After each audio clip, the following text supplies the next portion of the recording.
to the 15th edition of the International Congress of Interdisciplinary Social Science. I am Maria Francisca Zaragoza Martí, Professor of Constitutional Law at the University of Alicante and researcher at the University of Geography and also the University Institute of Water and Environmental Science. I'm going to tell you about water and immaterial heritage of humanity. As you can see in the index, this exhibition will contain 4 basic parts: the introduction or contextualization,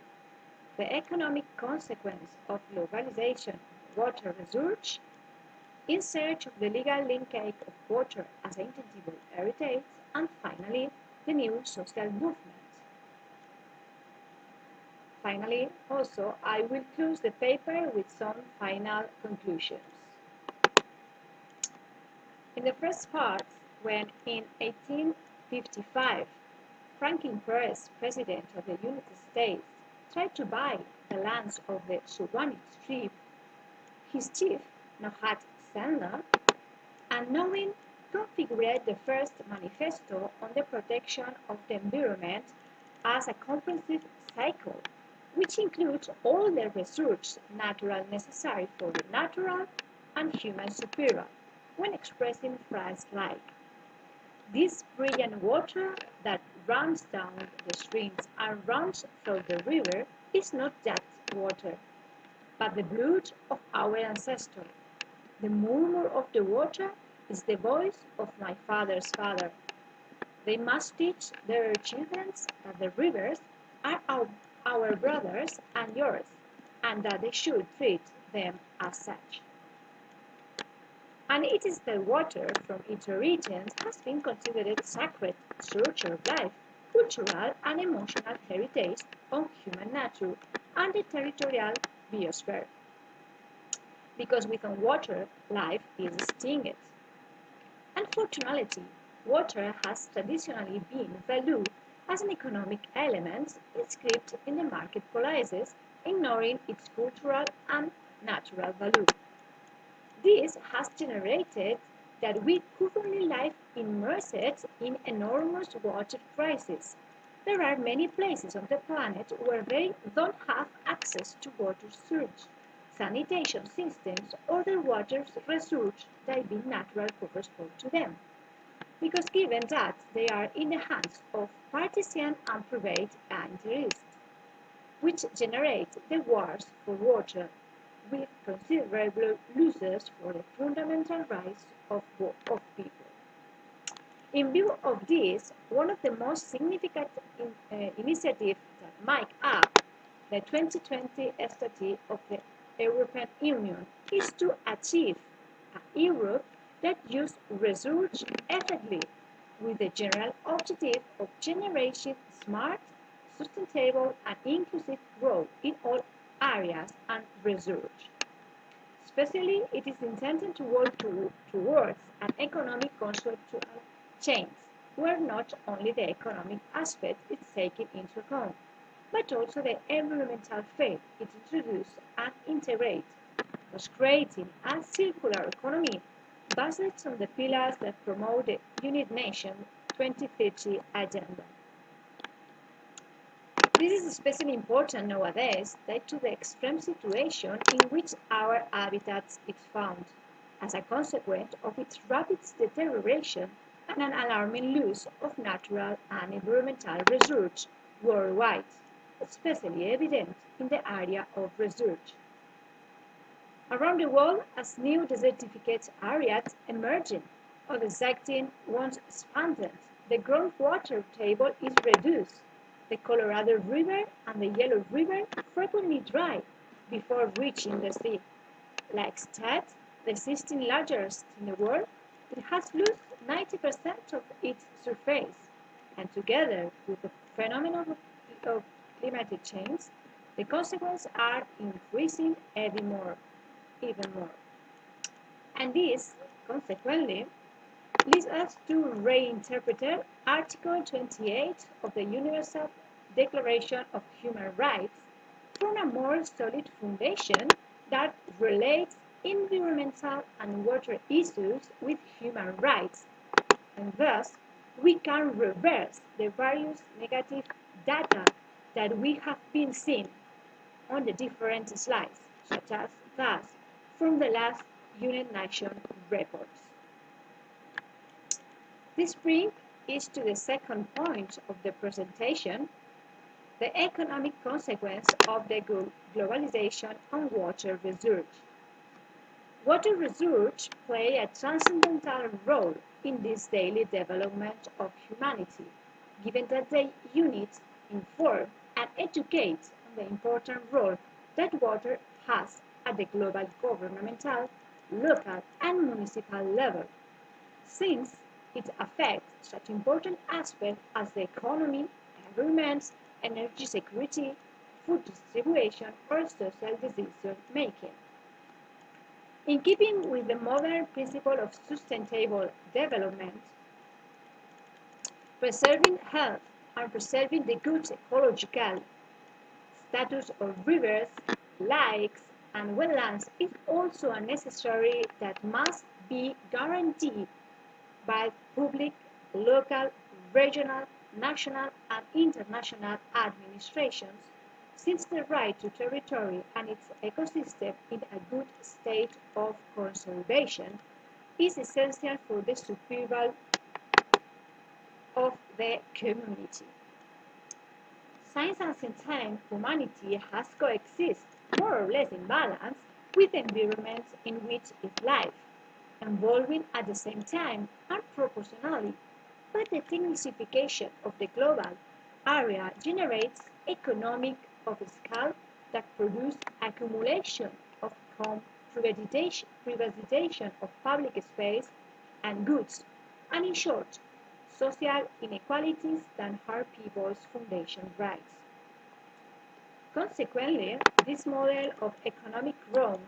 and development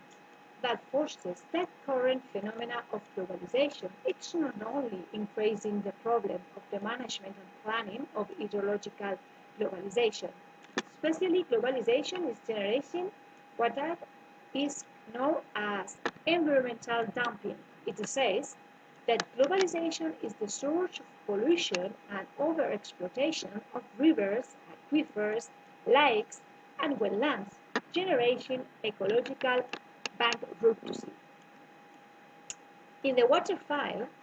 the distribution of drinking water and the channeling of its sanitation for the entire population is configured on the greatest geopolitical conflict of this century. Since the universal recognition of access to such resources is still non-exist today, and which generates violations of human rights, war over the resource and the lands where it's located, modification of natural resources, alteration of the community settled of the Backdrop River, etc. That is where a change in a political and economic structure is necessary, aimed at a more rational and efficient use of raw materials and energy, based on a new model of management, planning, and development of water policies. In thus, he assumed the challenge of economic rationalization and integrates ethical, social, and environmental values in relation to a new government based on ethical principles of sustainability, equity, and participatory democracy, especially since the essence research to safeguard life and the fundamental link of the natural cycle is water. It takes us to the next point, in search of the legal link of the right to water as an immaterial heritage. Due to the pressing and alarming situation in which the level of exploitation of the resources in our environment are found, each of them already demands autonomous and independent regulation, although complementary to the rest, since they are part of the same cycle of the natural life of the planet. It is now when an appeal is made to establish access to drinking water and sanitation as a human right proper to human beings. Currently, and as a consequence of the absence of normative regulations that remains and protects the natural, cultural, social, legal, even health value, new movements arrive from the citizens themselves, who demand the needs their constituents are legally building normative regulation to states, so that this research is protected and universal and equal access is guaranteed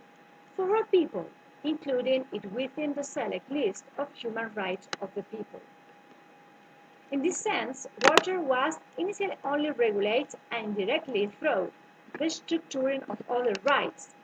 that were explicitly recognized as human in the Universal Declaration of Human Rights, at Article 25.1, where, as you can see, it does not expressly mention water, but an extensive interpretation is made as one of the elements that make up the concept of an adequate standard of living, in the sense that drinking water is a part of general right to an adequate standard of living, as well as being part member of the right to food,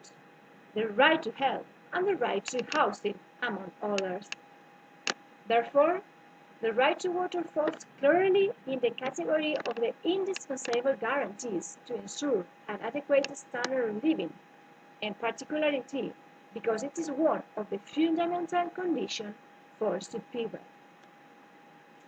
Many have been the international conference, as you can see, in which these situations have been heightened,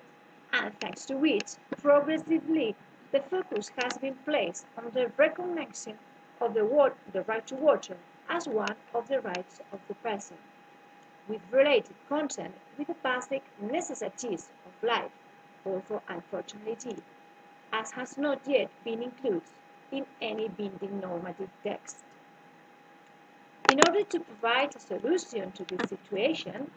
United Nations General Comment Number 15 was promulgated, configuring it a turning point in the interpretation and definition of the right to water and adequate sanitation. According to the observation, the right to water is defined as the right of everyone to have sufficient, safe, accessible, and affordable water for personal and domestic use. Although it may seem that it remains the same definition as that maintained up to now, the difference is that the right to water is recognized for the first time as an autonomous human right, essential to lead a life of human dignity, being required for the realization of other human rights. But the observation not only established the normative context of the right to water, it is also the first text from which the rights of the user parties are established in relation to the rights to water and adequate sanitation. They laid both the general obligation and the specific, such as the rights and duties of others. Despite this, what at the time seemed like an innovation today has become totally obsolete, since the needs required by these rights grow faster than the protection that the law must provide involves, especially when the exercise this protection requires action by different states. Years later, various observations occurred, the most important of which was the one issued in July 2010, from which the universal nature of the human right to water is recognized, and the right to drinking water and sanitation is declared as an essential human right for the full enjoyment of life and all human rights. This resolution modifies and improves the turning point established by General Observation Number 15, because firstly, it incorporates sanitation as an inherent part of the right to water, and secondly, as it is recognized by the General Assembly, it's become part of the international human rights systems. Unfortunately, observations are just soft rules that give states a working aid to advance the implementation and further realization of human rights. There are legal instruments that belong to soft law and therefore lack the legal effectiveness of hard law norms. Science that contains fundamental principles of the legal management of water to be followed by the laws of the states, but no mechanisms that encourage states to comply with said obligations. It is time for the actions of states and institutions to align with the requests of citizens, and action as important as the European right to water shall not be left without effect. Effectively, as thus we enter the last part of the presentation, is the social movement and citizens who are raising their voice for the human right to water as a transversal of life and as an intangible heritage of life. Water has basic life functions, both for human beings and for the societies in which they organize their existence, and for also the ecosystems that depend on it. Therefore, it's not surprising that new voices gradually emerge, voice of the people, demanding a new strategy around water research and the recognition of water as a human right with new, more social and supportive approach to water and the management that is given to it. This constant development and growth of these claims and social movement has led to the appearance of the so-called new culture of water, which is nothing other than the humanistic management of water, which gathers the long dialectical history between human beings and fresh water, expressed through a rich world of symbolism, perception, feelings, arts, and cultural expressions, sometimes universal and other local. It includes the greatness of natural beauty, the playful offer, and the sensuality of water. It recognizes the rights of future generations and claims that we are all river users. It introduced the aesthetic and cultural dimension because it understands that rivers are repositories of symbolism and evocation that belong to the world of the loose, which by their very nature cannot be suggested to mark laws. Not surprising, all the ancient manifestations about the importance of water in human life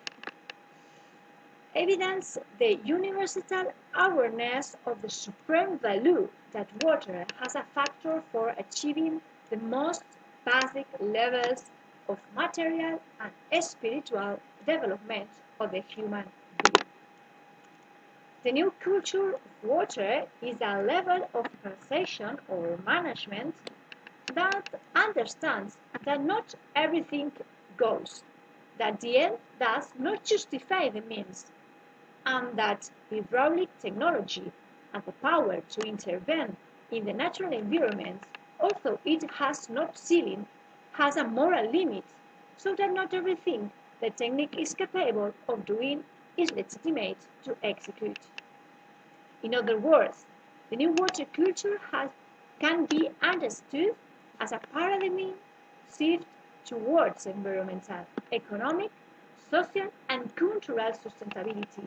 oriented towards an economic system and not just heritage consideration of water. Science it highlights to other non-heritage values of water and interrelates them with the basic element of human rights, of previous generations. Consequently, the time has come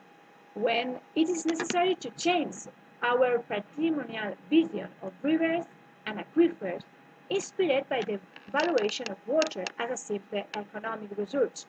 to move on to assume the ethical vision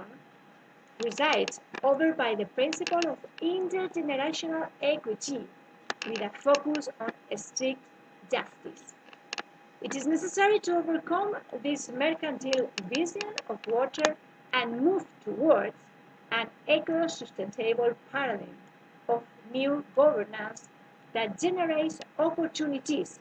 for natural, environmental, economic, cultural, spiritual, or personal social development. Opportunities to change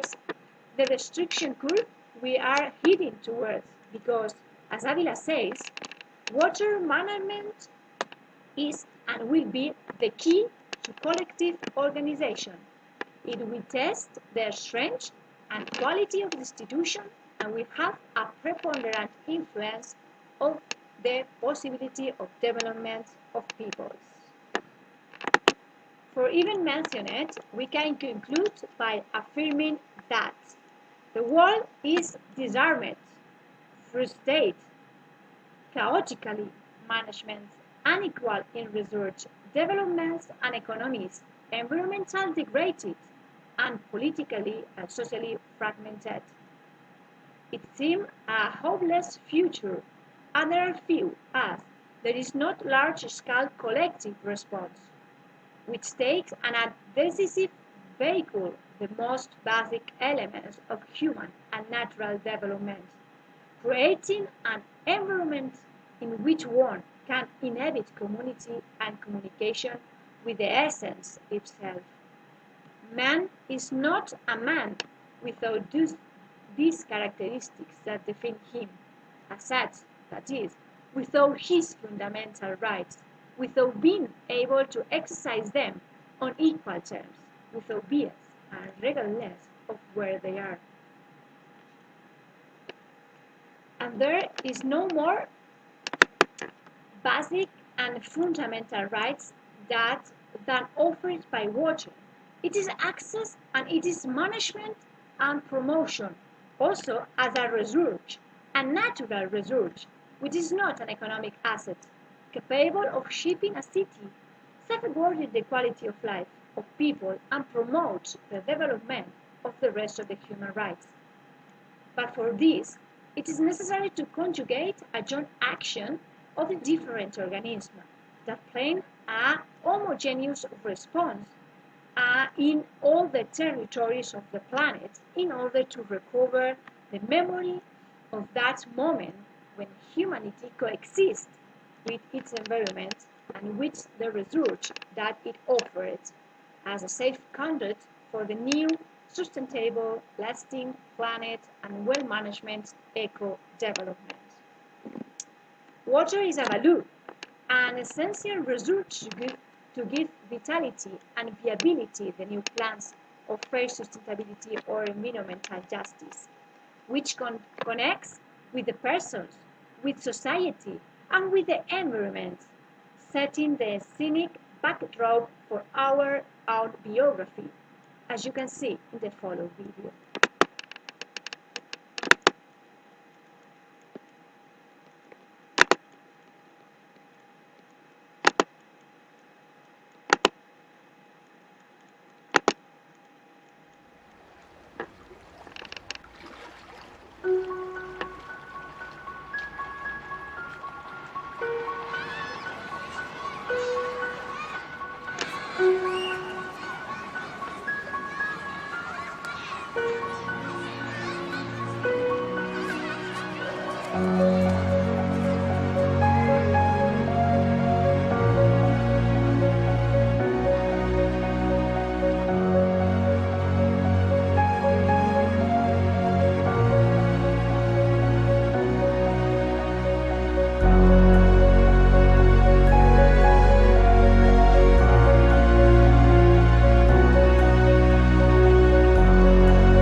As Marx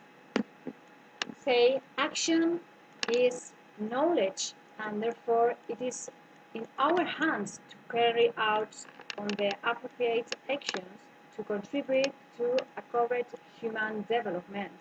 that allows us to enjoy the resources that planet Earth offers us in conditions of equality and universality, recovering that memory about our own development. Lipset drop by drop in the reflections of the past that the water emerged in the stones of our way. Thank you so very much.